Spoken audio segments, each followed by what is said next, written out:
insya Allah Bapak Ibu akan netes air matanya. Ya. Tapi kalau hanya itu, labbaik Allahumma labbaik, labbaik la syarika lak labbaik, pikiran kemana, maknanya bersarti, itu yang terjadi kadang-kadang kita nggak sadar kita lagi haji atau di shopping. Karena kita lagi haji atau kita lagi jalan-jalan. Karena kita nggak sadar posisi diri kita itu memenuhi panggilan Allah Subhanahu wa Ta'ala dalam berhaji atau berumrah. Kalau itu nggak percaya, coba sampai di rumah, bayangkan Bapak Ibu itu sudah 20 tahun dulu, ya. Kemudian tahun ini ternyata Allah panggil. Kemudian Bapak Ibu sampaikan, saya akan datang memenuhi panggilan Allah. Alhamdulillah engkau panggil aku ya Allah. Di situ saya sudah mulai menghamba air mata. Apalagi kalau kita sudah melakukan perjalanan ibadah haji. Kenapa ini pertama kali saya sampaikan kepada Ibu sekalian? Ternyata banyak para jemaah haji itu yang tidak tahu posisi dirinya pada saat melakukan ibadah haji. Ya, ya, mohon maaf tadi sudah salah belum ya? Sudah salah belum saya ya? Bismillahirrahmanirrahim. Assalamualaikum warahmatullahi wabarakatuh. Bapak Ibu yang saya hormati, kemudian hadir bersama kita juga Bapak Mardianto, Penyeluruh PNS Kecamatan Batu Haji yang saya hormati. Pertama-tama tentunya puji dan syukur kita panjatkan kepada Allah Subhanahu wa Ta'ala. Alhamdulillah pada hari ini kita memberikan kesempatan, ya, berikan kesempatan juga sehingga kita bisa hadir bersama-sama di Masjid Darussalam ini untuk melakukan pembelajaran manasik haji, yang mana ini merupakan modal utama bagi Bapak Ibu dalam pelaksanaan ibadah haji atau umroh. Dan sayangnya tahun ini pelaksanaan manasik hajinya sangat mepet ya. Sangat mepet. Insya Allah kloter pertama masuk asrama ke 23 ya. Sementara tanggal 19 masih manasik haji. Inilah dinamika. Tanggal 20 masih tes kesehatan Pak. Iya. Itulah dinamika. Kita di bawah hanya menjalankan amanah dan besar. Ya. Jadi dan saya sampaikan kepada Bapak Ibu semuanya, sekarang haji itu keuangannya dikelola oleh BPHI namanya. Nah, kalau dulu seluruh keuangannya pelaksanaan ibadah haji itu dikelola oleh Kementerian Agama. Jadi pada saat dulu Pak, saya masih ingat manasik haji pertama itu pada saat saya menjadi Wasigur itu dulu gabung Batu Haji, Sadulur dan Pancur itu gabung di sana. Pada saat itu kita diarahkan ke manasik dana dulu cair, karena ini dikelola oleh Kementerian Agama, kita takut kali Pak dalam penggunaan anggaran. Karena apa? Karena biasanya kita lakukan tentu kita mau semuanya. Akhirnya kita ada dana talangan namanya. Kita pinjam dana manasik hajinya, nanti sudah cair manasik hajinya baru kita ganti. Ternyata itu dalam undang-undang BPK itu salah, nggak boleh. Itu ada dana, ada kegiatan. Nggak ada dana, nggak boleh ada kegiatan. Begitu ya. Nah, jadi sekarang kita tidak pernah melakukan manasik haji karena tujuan kita baik. Aku nanti dalam undang-undang keuangan penggunaan negara itu salah.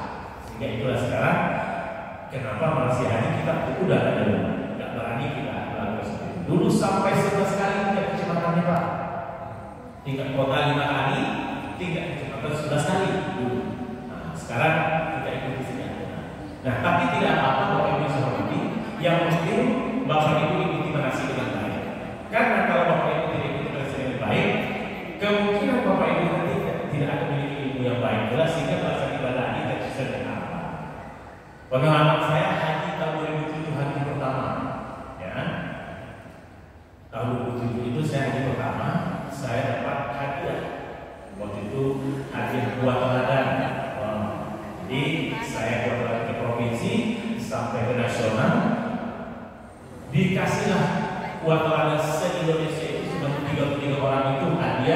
menjadi petugas haji. Jadi informasi setengah hari pertama itu Bapak Ibu saya hormati 1 bulan sebelum berangkat.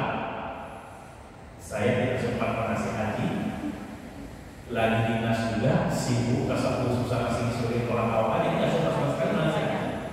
Jadi saya manasik haji sambil baca buku saja, sehingga pada saat hajinya saya buku itu ikut apa kata pembimbing saya, pembimbing bahwa saya tahu keliling berapa kali saya ikut, gitu ya.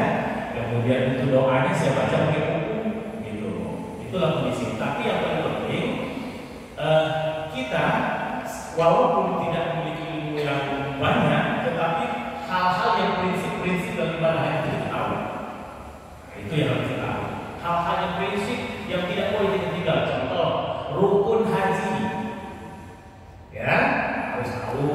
Niat haji harus tahu. Kemudian larangan ihram harus tahu. Jangan sampai niat haji dan umroh pun nggak tahu, atau rukun haji dan wajib hajinya pun nggak tahu. Itu yang prinsip-prinsip itu. Kalau rukunnya kita nggak tahu, ketinggalan rukunnya, itu tidak sah hajinya. Kayak gitu ya. Wajib haji juga begitu. Kita tidak tahu wajib haji, kemudian kita tinggalkan wajib haji, hajinya sah tapi kena dam, kayak gitu. Nah, larangan ihramnya juga jangan sampai larangan ihram terabaikan oleh kita. Nah, ini yang seperti ini, dan itulah pola saya pada tahun 2007. Nah, untuk itu hari ini saya melihat di jadwal itu adalah pendalaman manasik. Ya, tidak ada jalur spesial ya, Pak Yanto. Ya praktek ya, ada tempat praktek enggak? Kalau ada tempat praktek kita bisa praktek nih, terutama Ka'bahnya, ya, atau praktek sa'i, atau praktek jamalnya. Jadi karena kita satu waktu gini lah Pak, ya. Kalau dulu kita lakukan praktek manasik itu tuh masing-masing kecamatan ada miniatur Ka'bahnya. Nah, sekarang ada tidak lagi miniatur Ka'bah? Tak ada ya. Tapi mudah-mudahan nanti manasik haji kota masih ada 1 kali lagi ya. Dan lagi ya. Oh, jadi tidak jadi ada posko masih ada ya. 2 kali. Oh, ya. Apa yang dijadikan miniatur Ka'bah ini? Kalau gitu nanti dikomisikan 1 hari oleh Pak Mulyarto sebesar dia. Usahakan 1 kali ada jemaah yang prakteknya, praktek jamaah umpamanya, praktek tawaf umpamanya sa'i 1 hari saja. Tapi nggak usah ada posko. Kalau di posko ini sudah biasa waktunya masih ada jemaahnya. Nanti aku sa'i pula kan. Kalau di posko itu panjang dari pagi sampai siang biasanya panas. Minimalnya. Oke. Pertama saya ingin pendalaman saja. Cara memasang pakaian ihram sudah dipraktikkan Bapak? Dan kemudian niat haji umroh sudah hafal semuanya? Insya Allah. Ayo sama-sama dulu. Niat umroh dulu, yang panjang atau yang pendek? Yang pendek. Biasanya ibu suka panjang atau pendek? Suka yang pendek ya? Oke, yang pendek. Yang umrohnya mas Bismillahirrahmanirrahim. Labbaik Allahumma umratan. Bismillahirrahmanirrahim. Labbaik Allahumma umratan. Dapat? Kalau yang panjangnya nawaitul umrata wa ahramtu biha lillahi ta'ala. Niat umrohnya. Terus niat hajinya labbaik Allahumma. Yang panjangnya nawaitul hajja wa ahramtu bihi lillahi ta'ala. Jangan lupa kalau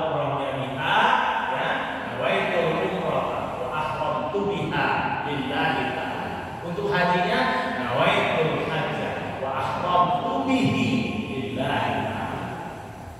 Nah, apa semuanya ya? Nah, sekarang saya ingin menyampaikan kepada Bapak Ibu semuanya, sesungguhnya apabila Bapak Ibu sudah tahu rute perjalanan dari awal sampai akhir, insya Allah Bapak Ibu nggak bingung lagi. Tapi sekarang masih ngambang nih pasti masih ngambang. Habis ini kita ngapain ya? Habis ini kita ngapain ya? Kayak gitu ya. Nah, makanya sekarang saya sampaikan dulu. Pertama yang harus Bapak Ibu ketahui, haji itu untuk jemaah kita Indonesia ada dua gelombang. Ya, gelombang 1 dan gelombang 2. Gelombang 1 itu dimulai dari kloter 1 sampai kloter berapa, Pak? 15. Jadi apabila Bapak Ibu itu masuk ke kloter 1 sampai kloter 15, berarti Bapak Ibu itu adalah gelombang 1 perjalanan itu. Oke? Nah, gelombang 1 ini seperti apa perjalanannya? Secara umum Bapak Ibu nanti berangkat dari tanah air, dari BTH ya, bandara kita, langsung nanti terbang ke Madinah. Gelombang 1 ya. Sampai di Madinah Bapak Ibu nanti apa kegiatannya? Pertama sholat arba'in. Arba'in itu adalah sholat berjamaah 40 waktu tanpa putus. Tanpa putus waktunya itu tidak ada selipnya satupun sholat jamaahnya selama 40 waktu. Dan tidak boleh ada selipnya. Contoh nih, subuh kita sholat berjamaah di Masjid Nabawi, zuhur kita berhenti, asar sambung lagi. Itu berarti sudah tidak sah arba'innya. Bukan sholatnya tidak sah ya, sunat arba'innya belum didapatkan, maka tidak terputus. Kenapa ini kita disunahkan untuk sholat arba'in? Menurut hadis Rasulullah SAW, apabila seorang hambanya melakukan sholat sunat arba'in di Masjidil Haram 40 waktu jemaah tidak terputus, maka yang sholat arba'in itu tadi Allah hindarkan dia dari api neraka. Jadi terbebas kita dari neraka. Kesempatan itu untuk sholat arba'in. Ya. Kalau ketinggalan takbiratul ihram ya, takbiratul ihramnya imam masih gitu nggak Pak? Yang penting Bapak bisa sholat berjamaah. Ya. Ya. Yang penting Bapak bisa sholat berjamaah. Tapi usahakan Bapak jangan jadi masbuk. Ya, usahakan Bapak jadi masbuk. Kita kan rombongan masalahnya Pak. Ya. Kita kan rombongan masalahnya. Ya. Makanya Pak, kalau itu rombongan, Bapak nanti koordinasi dengan dia, petugas haji. Jangan sampai terlambat jamaahnya. Kalau rombongan nggak jadi alasan Pak, karena Bapak nanti hotelnya masing-masing kamarnya. Bapak tidak harus menunggu satu kloter Bapak ke Masjid Nabawi. Sholat jamaahnya kita masing-masing. Nggak usah kelompok, nggak usah rombongan. Jadi nggak ada pengaruh. Kecuali Bapak dengar dulu, Pak, Bapak dengar dulu. Kecuali apabila ada jadwal ziarah yang diarahkan oleh petugas kloter. Dan biasanya Pak, petugas kloter itu sudah terlatih. Dia tidak akan mungkin membawa ziarah haji itu sampai membatalkan arba'in. Kita itu sudah atur, saya itu sudah 3 kali tugas, 3 kali berjamaah, 3 kloter. Jadi biasanya kalau umpamanya kita berangkat dari pagi, ya setelah sholat subuh atau setelah sarapan yang 7.30 itu, jam 11 paling lambat kita sudah sampai di hotel kembali. Jadi kecuali, makanya ini perlu kedisiplinan jemaah. Kalau lagi berziarah, dibawa berziarah oleh rombongan atau petugas, jangan sampai jemaah itu asik dengan dirinya sendiri sehingga mengabaikan waktu yang tersepakati. Kalau saya biasanya, ini kita menjalankan penghormatan Bapak Ibu yang hormati, jam 10 nanti kita harus sudah masuk ke bis semuanya ya, itu ada beritahuan itu. Jadi jam 10 harus sudah sampai kembali masuk ke bis semuanya, jangan ada satupun yang tertinggal. Karena kalau ada satu yang tertinggal, Pak tadi bagus. Sebenarnya itu tergantung kedisiplinan petugas dan seluruh jamaah apabila melaksanakan siap. Gitu. Ya, tapi kalau lagi nggak siap, itu nggak ada problem karena jarak antara Masjid Nabawi dan Hotel Madinah itu semuanya kita dekat. Nggak seperti jarak Masjid Nabawi, Masjid Haram dengan Hotel Madinah. Ya, udah Pak? Yang saya masalahkan tadi, katanya kita kan nggak boleh jalan sendiri itu Pak. Nah, maka sebenarnya harus rombongan. Nah itu masalahnya di situ Pak. Benar juga kalau sendiri kita baru di sana, pintunya kan Nabawi kan banyak Pak. Ya. Nanti kita salah masuk pintu, salah tanda, kehilangan semua Pak. Yang bilang Bapak tak bisa jalan sendiri siapa? Enggak, paling enggak itu dua orang ada Pak. Ya, yang bilang Bapak tak boleh jalan sendiri siapa? Terus tanya dulu. Ada, karena Enggak ada. boleh juga ya. Boleh. Kalau Bapak boleh jalan sendiri sebenarnya Bapak, macam mana kita mau harus kemana-mana orang? Apalagi di Madinah itu jaraknya dari Masjidil Haram ke Hotel itu cuma berapa menit kita jalan? 5 menit sudah sampai. Gitu, ya Pak. Arba'in itu kita lakukan selama di Madinah Pak, di Mekah tidak ada Arba'in. Jadi tidak ada kendala asalkan kita jalan sendiri boleh di Madinah itu kecuali ibu-ibu. Nah, ibu-ibu harus kawan lah, ya. Tapi sesungguhnya apabila kita waspada, kita bisa membawa diri di Madinah itu, waktunya dekat, jalannya dekat, tidak terlalu sulit, tidak terlalu berisiko lah, gitu ya. Yang penting jangan jalan dekat yang sepi, dekat yang apa namanya, yang tidak ada orang, yang diri-diri, gitu. Karena 24 jam jemaah dari Masjid Nabawi ke hotel itu ada terus, 24 jam. Hidup seperti pasar aja Pak itu. Gitu ya Pak. Ya, Pak Tuan selamat datang Pak Tuan. Kita lanjutkan ya. Oke. Jadi gelombang satu lagi untuk kita di Madinah, kemudian kita lakukan Arba'in. Setelah Arba'in nanti setelah itu kita berziarah juga. Saya ceritakan rutenya saja ya. Setelah itu nanti selama 9 hari kita di Madinah, Bapak Ibu nanti baru persiapan untuk menuju ke Mekah. Ya. Sebelum berangkat ke Mekah, Bapak Ibu nanti akan diarahkan oleh petugas untuk persiapan menggunakan pakaian ihram. Dan juga seluruh sunat-sunat ihram itu Bapak Ibu lakukan di hotel di Madinah sebelum berangkat ke Mekah. Apa itu sunat ihramnya? Sudah belajar belum? Pertama, mandi sunat ihram. Yang kedua, memakai wangi-wangian atau parfum yang tidak mengandung alkohol. Kemudian selanjutnya mencukur bulu-bulu badan, merapikan kumis. Kalau mau memotong rambut agak panjang rambutnya dipotong, dirapikan rambutnya, ya kan? Pokoknya seluruh larangan ihram itu disunahkan untuk dipakai sebelum ihram. Nah, ini di mana Bapak Ibu memakainya? Di hotel di Madinah. Sekaligus pakai pakaian ihram. Nah, ini saya ceritakan ini supaya semuanya paham. Kadang-kadang laki-laki kan tidak boleh pakai pakaian berjahit ya, termasuk Siti ya. Siti berjahit nggak Pak? Berjahit kan nggak boleh. Itu termasuk larangan ihram. Kalau lebih amannya bapak-bapak yang telah pakai pakaian ihram itu di hotel di Madinah itu Siti itu sudah dilepas sekalian.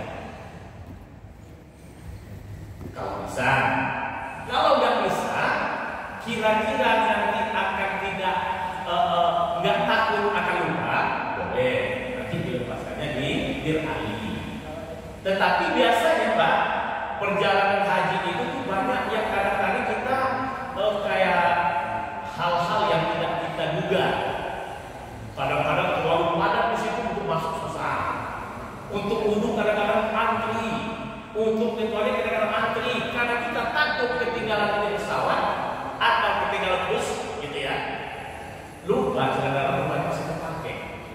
Sementara kita sudah melakukan ya umrah dengan dam. Walaupun damnya bisa fikih, ya kan? Dan untuk as-sahahnya, bukan dalam usulnya. Untuk itu, kalau saya jadi petugas, begitu seluruh jamaah sudah masuk bus, saya pastikan sudah pakai gear semuanya Pak, Bu, udah pakai CD sudah dilepas sama Bapak belum? Udah Pak. Kalau nggak ada sama saya belum Pak. Ingat ya Pak, di beralih. Oke, ini sekaligus sebentar ya disampaikan. Nah selanjutnya sampai di beralih nih, berjalan kita ke beralih. Sampai di beralih Bapak Ibu langsung melakukan sholat sunat ihram 2 rakaat. Setelah itu langsung dilafazkan niat umrohnya. Oke Pak?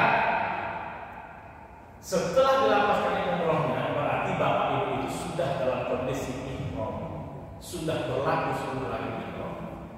Langsung bisa berjalan ke arah Mekah. Sampai di Mekah biasanya langsung kita menempati hotel, ya kan? Nanti Bapak Ibu sepakat dulu dengan petugas kloter, ketua kloter, kemudian ibadah, dokter kloter, para medis, 5 orang petugasnya Pak dalam satu kloter. Berhubung apakah langsung melakukan umroh haji pada saat itu, umroh wajib, atau istirahat dulu beberapa jam, gitu.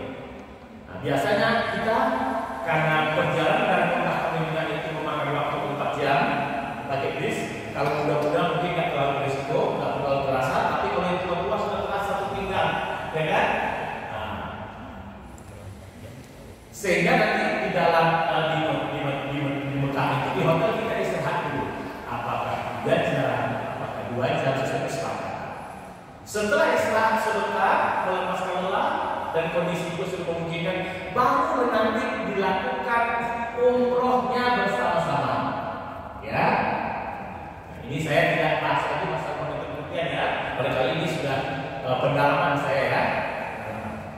Nah, pada saat umroh tadi Bapak Ibu saya hormati, itu umroh yang pertama itu nanti akan dikelola dan dibawa oleh petugas kloter Pak. Petugas kloter itu Bapak Ibu tahu, pertama petugas kloter, yang kedua pembimbing ibadah. Ya, tahun ini kalau misalnya ketua kloter satu Pak itu ya, Pak Ridwan, Pak Mas Nur ya, kita ke kloternya. Kemudian pembimbing ibadahnya Pak Taufik Rahman yang ke satu nih. Nah, jadi petugas kloter itu ada ketua kloter, ada pembimbing ibadah, ada dokter kloter, ada para medis 10 orang. Nah, 5 orang ini nanti yang akan memantau dan mengirim bapak-bapak untuk melakukan umroh wajib itu namanya umroh wajib. Ya, karena kita haji tamattu, haji dulu baru umroh. Nah, pada saat umroh itu Bapak Ibu haruskah Bapak Ibu melapaskan niat lagi? Nggak perlu lagi, karena niat Bapak Ibu umrohnya itu sudah ikut dengan niat pada saat ihram tadi. Bapak, jangan nanti kok kita nggak pasang niat ya? Ya kalau Bapak Ibu pasangnya dalam hati, saya mau sekali aku mau umroh wajib karena umrohnya silahkan. Tetapi kalau begitu lepaskan niatnya lagi, niat itu sudah ikut dengan pada saat kita menjadi niat ihram tadi. Ya kan? Kecuali Bapak Ibu melakukan tawaf sunat. Tahu tawaf sunat? Tahu bu? Tawaf sunat? Tawaf sunat itu adalah kita melakukan tawaf tidak ada kaitan dengan haji dan umroh. Ya, itu sunat itu hukumnya. Ada ulama mengatakan tawaf sunat itu hampir sama dengan tahiyatul masjid, kayak gitu. Ya kan? Nah, kalau ibu-ibu bapak-bapak tawaf sunat, baru ada niat tawafnya. Sengaja aku tawaf sunat 7 keliling karena Allah Subhanahu wa taala. Bahasa Indonesia saja. Atau Bapak Ibu tawaf nazar. Ada nazar nih. Ada keluarga sakit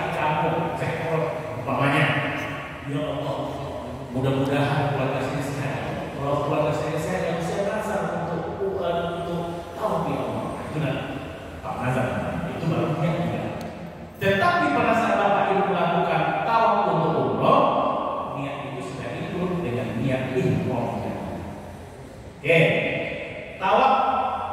Bagaimana cara tawaf? Pertama, prinsip tawaf itu harus bersih dari hadas besar, hadas kecil, dan najis. Berarti ibu-ibu yang menstruasi tidak boleh tawaf. Yang lepas wudhunya tidak boleh tawaf. Yang lagi junub juga tidak boleh tawaf. Karena harus bersih dan harus kecil dan harus besar. Makanya kalau kita lagi tawaf, wudhu kita batal, seperti tawafnya harus lagi wudhu dulu, lalu tawaf gitu ya. Yang kedua, tawaf itu harus menutup aurat. Ini disampaikan ini sah-sahnya tawaf dan prinsip-prinsip tawaf ya. Yang ketiga, tawaf itu harus dimulai dari Hajar Aswad dan berakhir di rukun Hajar Aswad kembali. Nah, Ka'bah itu kan ada 4 sudutnya, ya kan? Pertama, sudut Hajar Aswad, sudut Hijr Ismail, ya kan? Kemudian ada sudut Yamani, ya kan? Sudut Yamani pas sudut yang di belakang Hajar Aswad, sejajar dengan sudut Hajar Aswad. Kenapa sampai ini? Ini nanti ada kaitan bersama tawaf ini, ya. Nah, kita lihat dulu tadi prinsip tawaf tadi harus berapa tadi? Sampai berapa tadi? Berapa? Ada 3. Apa yang terakhir kita sampaikan?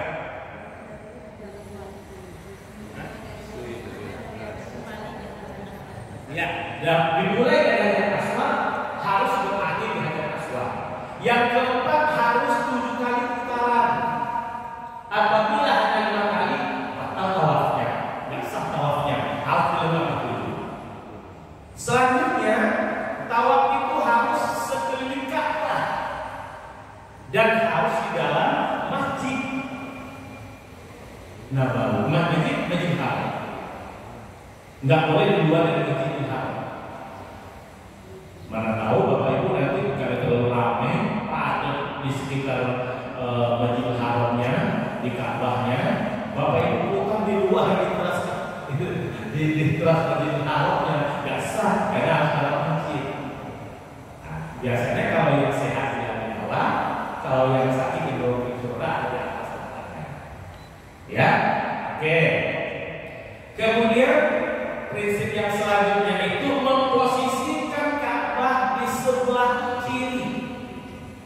Nah, jadi kalau begitu Ka'bahnya di sini, kita harus begini jalannya, putar begini, ya kan? Nah, itu prinsip-prinsip sahnya tawaf. Nah, yang membatalkan tawaf apa? Pertama, tidak sampai 7 putaran. Yang kedua, membelakangi Ka'bah. Yang ketiga, batal wudu. Yang keempat, ini hatinya ya. Yang keempat, Bapak Ibu tidak boleh menyentuh dinding Ka'bah. Menyentuh dinding Ka'bah itu termasuk batal tawaf. Makanya kadang-kadang banyak yang tahu orang-orang yang pertama umroh disangkanya dia itu karena saking takluknya, ya, saking senangnya mau Ka'bah, padahal dia tawaf tiba-tiba ikut orang Hindia dicium-cium Hajar Aswad, usah-usah, padahal dia tawaf. Kemungkinan orang-orang itu sudah selesai tawafnya, makanya begitu. Kita selesai dulu tawafnya, baru kalau umpamanya bertakut di situ silakan. Karena menyentuh dinding Ka'bah itu termasuk membatalkan tawaf. Termasuk menyentuh sazarwannya. Sazarwan Ka'bah, apa sazarwan itu? Tahu nggak sazarwan? Itu adalah terasnya Ka'bah. Apa namanya? Pondasinya. Pondasinya. Itu menurut ulama itu termasuk membatalkan. Ya, jangan disentuh. Kalau bisa sebentar saja. Makanya kalau bisa Bapak Ibu yang berkeinginan untuk mencium Hajar Aswad, kalau ada kecepatan, kalau ada keinginan, tapi jangan paksakan diri. Itu hanya sunnah hukumnya. Yang paling penting itu menjaga keselamatan diri. Ya, kalau ingin bapak-bapak ada kesempatan untuk mencium Hajar Aswad, selesaikan tawafnya. Setelah selesai tawaf, baru sunnah. Sholat sunnah, ya. Selesai tawaf 2 rakaat, kemudian berdoa di multazam. Multazam itu bukan pintu Ka'bah ya. Multazam itu adalah posisi antara pintu Ka'bah dengan Aswad. Jadi apa tuh multazam? Pintu Ka'bah. Itu nanti bukan main. Kalau Pak, saya enak kali Pak tadi Pak. Nggak ada masalah saya berdoa di situ Pak. Saya sendiri berdoa di situ. Lapang betul multazam itu. Ternyata pintu Ka'bah. Ya lu nggak ada orang di situ. Ya, multazam itu adalah posisi antara rukun Hajar Aswad dengan pintu Ka'bah. Ada sekitar berapa senti lah ya. Itulah posisi itu sampai ke belakang, bukan di depan saja, di belakang sampai jauh sana masih bagi sejajar itu masih multazam, sejajar multazam. Oke, setelah kita tahu 7 kali putaran tadi, baru kita melakukan sa'i. Sa'i adalah berlari-lari kecil atau berjalan antara kaki Safa dan Marwah, ya kan? Setelah sa'i, Bapak Ibu bertahlul atau bercukur. Setelah tahlul bercukur, maka selesailah umrohnya. Bapak Ibu kembali berpakaian seperti biasa. Berarti Bapak Ibu sudah tahlul umroh namanya. Dan kembali boleh melakukan seluruh hari ihram. Apa? Nah, pertanyaan saya ini sudah tahu umroh. Bolehkah kita melakukan hubungan suami istri setelah kita tahu umroh? Belum boleh. Kita adanya masih haji, adanya. Ya. Haji. Menurut Pak ini tidak boleh. Ada pendapat lain? Ada pendapat lain? Boleh? Enggak boleh? Boleh. Oke.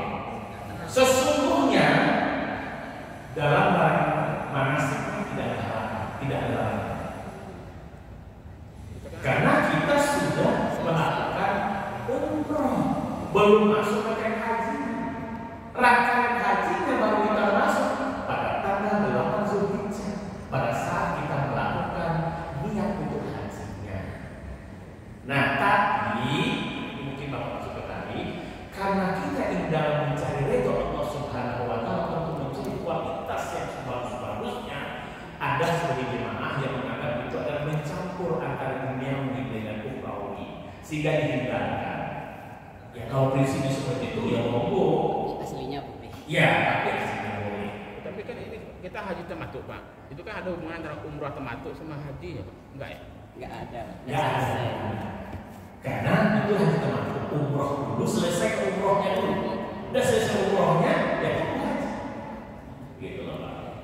Jadi kalau tapi tergantung, saya nggak pakai ilmu manasiknya ya. Ilmu manasiknya sampai kan larangan sesungguhnya tidak ada. Boleh. Tetapi kalau Bapak dulu was-was Bapak kurang bersih hati Bapak, ya monggo gitu lah. Oke? Saya clearkan hukumnya ini supaya tidak racun gitu ya. Betul kita pakai ya. Ya, melayani istri itu kan kewajiban. Ya kan?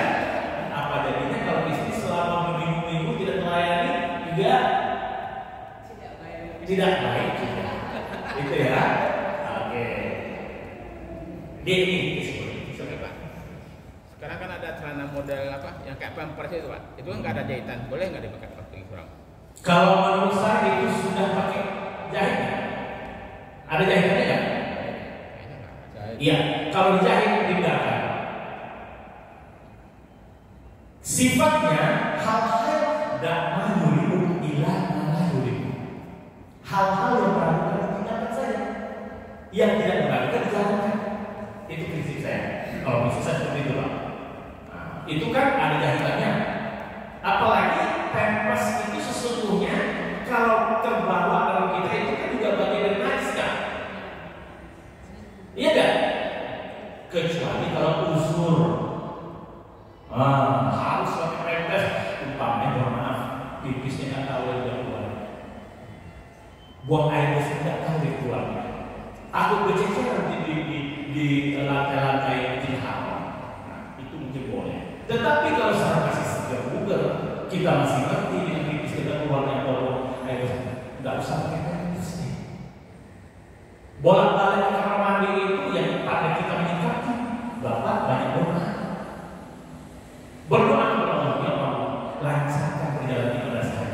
lancarkan seluruh ibadah saya ya Allah. Tolong ya Allah, bantu saya ya Allah. Termasuk saat ini sudah masukkan uang saja. Ya kan kita kan kesana menyembah Allah Subhanahu wa Ta'ala. Allah yang akan melihara kita, Allah semua yang akan memfasilitasi kita. Kalau Allah sudah berkenan, apapun yang kita inginkan pasti Allah berikan. Jadi banyak berserah diri kepada Allah, dan untuk minum bisa disikapi. Ya, kalau kita takut banyak berbisnis di Masjidil Haram, selama di Masjidil Haram dikurangi minum, diperbanyak minum di hotel, kayak gitu ya. Nah, jadi disikapi saja. Saya tidak sarankan itu sudah tersurat di Haram. Oke? Setelah kita melakukan umroh, selesai umrohnya, umroh haji kita kembali berpakaian seperti biasa. Kita sudah bertahalul, artinya berarti kita sudah tahalul umroh. Kita kembali boleh melakukan larangan ihram sampai saat haji tiba, sampai tanggal 8 Zulhijjah. 8 Zulhijjah dapat lagi panggilan dari petugas-petugas, kita harus kembali persiapan untuk melakukan perjalanan ke Arafah dalam rangka puncak haji. Apa yang perlu dilakukan di situ? Kembali mandi sunat ihram, kembali melakukan sunat ihramnya, termasuk sholat sunat ihramnya di hotel di Mekah. Kalau tadi waktu kita umroh sunat ihramnya itu di Masjidil Ali, kalau ini kita sholat umrohnya di hotel di Mekah, pakai harum-harumannya, potong kukunya, bercukur bulu-bulu badannya. Kumisnya dirapikan, itu sebelum kita ke Arafah. Di situ juga kita jatuhkan niat haji kita. Berarti begitu Bapak menjatuhkan niat haji Bapak di hotel pada hari tanggal 8 Zulhijjah itu, maka kembali Bapak Ibu itu diberlakukan larangan ihramnya. Sampai di sini ada pertanyaan? Ya Pak.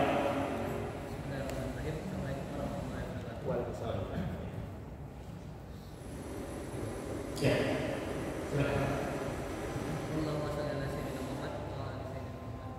Ini Pak, saya ini masih definisinya itu masih agak meragukan supaya saya di dalam hati saya untuk larangan ihram tadi.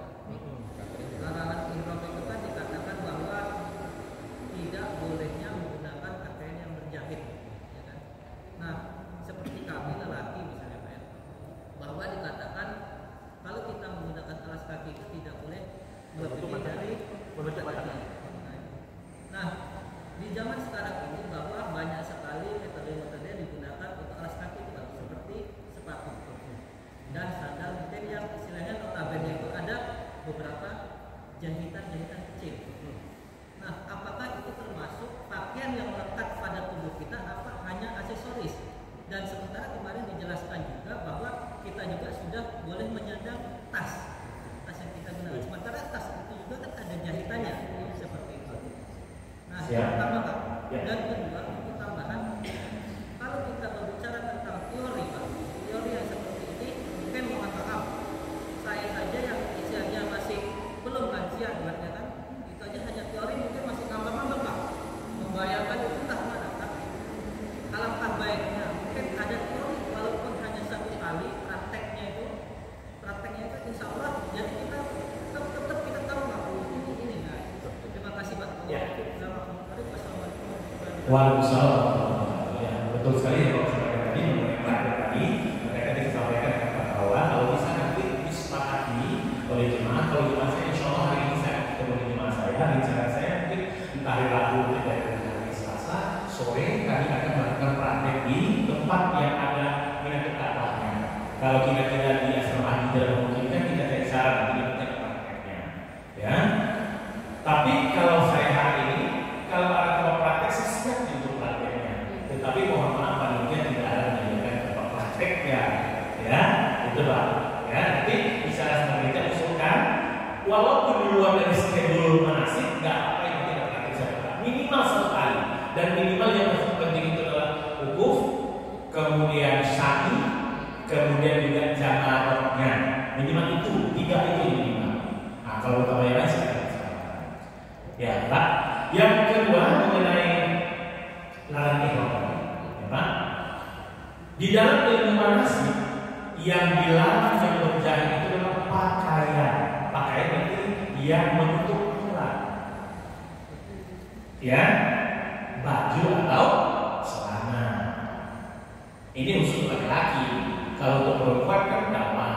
Cuman memakai pakaian yang tertutup kecuali muka di telapak tangan, begitu ya. Perempuan. Yang dipakai laki-laki nih, ya. Yang tidak boleh berjahit itu adalah pakaian lepas saja, nggak berbentuk baju, nggak berbentuk singlet, nggak berbentuk celana. Itu tentu baju dan celana. Nah, menurut para ulama, bagaimana dengan aksesoris? Aksesoris itu dibolehkan, termasuk ikat pinggang. Itu bagian dari aksesoris. Termasuk jam tangan, ada jari. Termasuk alas kaki. Ya, itu boleh. Hanya saja untuk alas kaki harus hati-hati, jangan pakai sepatu.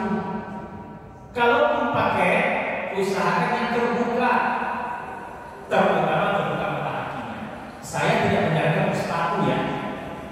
Yang saya sarankan adalah sendal yang terbuka mata kakinya dan pakai tali. Gitu. Tetapi jangan pakai sendal cepak-capal. Tahu nggak sendal capal? Swallow. Ya Pak ya, itu kan nggak ada apa di sini. Kenapa saya tidak sarankan itu? Kalau yang tua-tua Pak, itu sangat berisiko. Pada saat kita nanti Jamratul Aqabah itu kan masih berpakaian ihram ya. Berhubungan kita berpakaian biasa, karena kita masih belum tahallul awal, gitu ya. Waktu Jamratul itu Bapak Ibu yang saya berarti pada saat kita membawa itu ramainya luar biasa. Apalagi kadang-kadang kita berangkat satu kloter, jalan ya, satu rombongan. Walaupun di Bandung kadang-kadang separuh kloter, besok separuh lagi. Gitu ya. Pada saat kita berjalan, takut bagi yang tua-tua ada yang terpijak sendalnya, itu sangat berisiko jatuh Pak. Itulah disarankan pakai tali yang di belakangnya seperti sendal kafir itu loh, gitu ya. Nah, jadi tidak kemungkinan akan dipijak orang dan tidak dipijak. Tetapi kalau yang kuatnya fisik masih kuat, asal dia terkabur aja lah, gitu ya. Biasanya kalau kita terkabur ya walaupun sekuat apapun, Allah tentu juga pilih kita ya. Kalau fisiknya masih kuat dan masih lincah, masih bersih, kalau ketiga nanti bisa memposisikan diri posisinya, gitu ya. Ya kalau mau coba pakai sendal jepit tadi ya silakan saja, tapi saya nggak menyarankan. Jadi artinya yang Pak sampaikan itu boleh, asalkan tidak menutup mata. Oke Pak, barang ihram ya. Biasanya kalau orang ihram banyak yang ragu jemaah, banyak yang ragu, terutama masalah aksesoris.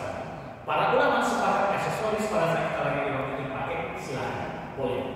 Apalagi itu untuk yang keamanan, silakan, dihalalkan ya. Oke Pak. Nah, sudah kita niat untuk haji, berlaku dengan ihram, langsung kita ke Arafah. Di Arafah kita sampai tanggal 8 Zulhijjah, ya. Dalam Zulhijjah itu biasanya belum wukuf, karena wukuf itu mulainya adalah tanggal 9 Zulhijjah, mulai tergelincir matahari tanggal 9 Zulhijjah sampai terbit pada tanggal 10 Zulhijjah. Itu waktunya. Tetapi waktunya itu tidak mungkin kita penuhi waktunya sesuai dengan syariat manasik, karena kita ini bergerak terus. Makanya biasa jemaah haji itu berangkat dari Arafah itu ke Musdalifah dimulai setelah sholat maghrib. Nah, setelah kita wukuf. Jadi Bapak Ibu sekalian, perjalanan ibadah haji itu puncaknya adalah Arafah. Dan yang paling indah perasaan kita, yang paling enak perasaan kita bercampur aduk seni gembira segala-galanya adalah pada tanggal 9 Zulhijjah, mau masuk malam 10 Zulhijjah. Saya membayangkan itu Bapak Ibu sekalian, sekarang itu orang saya. Kenapa begitu? Ya, kita hari 9 Zulhijjah itu kita berdoa kepada Allah Subhanahu wa Ta'ala, mohon ampunan dari seluruh dosa kita. Habis berkata kita mohon kepada Allah, ya Allah ampuni saya. Begitu banyak dosa Allah selama ini. Dosa berdoa saya, dosa terdekat semua kita minta ampunan. Mohon haji saya mabrur ya Allah. Allah kabulkan doa kita karena janji Allah. Allah kabulkan. Bahkan Allah membanggakan doa haji itu di hadapan para malaikat. Lihat para malaikat, hamba saya pada hujungnya di berbagai dunia dalam kondisi lumpuh, patah, merangkak, merayap bahkan untuk membesarkan saya mereka. Allah banggakan kita di situ kepada para malaikat. Kemudian haji kita sudah sah, sudah dapat gelar haji karena kita sudah hukum. Dosa kita terampun. Kita lagi dekat bermesraan dengan Allah Subhanahu wa Ta'ala. Ditambah pula kondisi indah luar biasa indahnya. Mulai dari Arafah sampai Musdalifah itu putih seputih-putih seperti kapas putih seluruhnya. Manusia seluruhnya ada yang berjalan kaki, ada yang melipus, ada yang naik satu-satu, yang berjalan kesukaan, yang kesukaan putih indah sekali. Ditambah pula tahun itu adalah malam 10 Zulhijjah itu biasanya bulan agak penuh. Makanya saya bilang, saya dulu menikah dulu bilang sekali saya, waduh, dapat dipasang itu yang dicintai saya. Kau bilang sekali bahagia saya, tetapi malam itu jauh lebih bahagia saya berpasangkan Bapak Ibu Saudara dan tidak saya Bapak Ibu. Makanya saya nanti, saya ini selagi masih saya melihat itu orang hukum, kemudian saya lihat perjalanan mereka berjalan dari Arafah ke Musdalifah, air mata mereka menetes terus, muncul terus di tanah air. Kalau saya mikir haji, gitu. Karena indahnya luar biasa. Itu puncaknya ini. Jadi saya heran, evaluasi Bapak Ibu ini masih ada juga jemaah kita yang sibuk selfie, sibuk ngerumpi pada saat wukuf. Ada juga jemaah kita yang tidak jatuh satu tetes pun air matanya. Coba tanya diri masing-masing, kenapa ini seperti itu? Makanya saya selama 3 kali membawa jemaah ini bermacam-macam tipe jemaah ini. Seharusnya Bapak Ibu itu begitu Bapak Ibu sudah daftar haji, mulai evaluasi ini. Tingkah laku, tapi hati bersama. Apalagi mau berangkat haji, udah keluar ngomong yang mau berangkat. Makanya kalau saya beri rekomendasi dari awal kemarin, pertama persiapan Bapak Ibu itu luruskan niatnya. Udah lurus niatnya Bu? Insyaallah Bapak sudah lurus niatnya. Jangan ada sama sekali niat itu tercemar dengan hal-hal yang sifatnya dunia. Jangan ada rasa bangga yang calon haji. Oh, status sosialnya jadi tinggi, udah haji nih. Contoh gitu ya. Karena kadang-kadang Bapak Ibu bisa hormati pada saat panas ini kita sadar nih, sadar kita bahwa kita itu melakukan ibadah haji dan kita berusaha untuk sebaik-baiknya. Tetapi sampai pada suci bangkasan, apakah itu karena pengaruh syaitan? Ataukah itu adalah pengaruh Allah tunjukkan sifat kita adil dan lain Allah Maha? Tetapi ternyata banyak yang saya jumpai manusia itu yang tidak pas dengan di luar nasi. Ada waktu ibu-ibu dalam satu kamar, 2 orang tidak berhubungan 1 minggu, gara-gara saling pamer-pamer belanja-belanja dari negeri haram. Gara-gara ini lebih mahal ini untuk saya ini lebih mahal nih, berkelahi seminggu 1 bulan. Itu jemaah haji atau belum? Saya bagus kalau aja lah ya, untuk evaluasi semuanya nih, gitu loh. Itu jemaah haji atau kesana mau shopping atau mau pamer? Kalau mau pamer bisa haji dan sini bisa pamer, gitu loh. Banyak itu ada jemaah haji itu persis kesan itu kayak artis, pakaiannya bagus, saya bagus pakai, yang baik semuanya. Lipstiknya mengalahkan istri Luna Maya kemarin. Parfumnya, 30 meter masih tercium kita baunya. Ngapain? Beribadah tapi sekarang apa yang lain gitu. Mohon maaf ini bukan ibu maksud saya, tapi koreksi ke depan. Gitu. Karena saya itu sudah tiga kali buat jemaah, satu kali 442 orang jemaah, yang satu lagi 440 orang jemaah tahun 2010, 2018 terakhir. 2007 itu 33 provinsi Malaysia ya. Oke, udah siap? Udah lulus niatnya kan? Gak ada bercampur? Alhamdulillah. Kalau ada bercampur hari ini kikis habis habis-habisnya. Buang semua uangnya. Sayang, dananya itu sedikit kok 7 juta lebih. Meninggalkan keluarga berbulan-bulan dalam kondisi capek, lelah segala-galanya, tapi nilainya mau Allah Subhanahu wa Ta'ala ngapain? Ini sangat-sangat vulgar nggak cara saya ya? Saya kasar nggak ya? Enggak ya Pak ya? Kalau saya kasar saya mohon maaf ya. Karena ini pengalaman Pak, pengalaman saya sebagai petugas. Oke Bapak Ibu nanti kita tutup sementara untuk kita snack ya. Nanti kita lihat lagi. Assalamualaikum warahmatullahi wabarakatuh.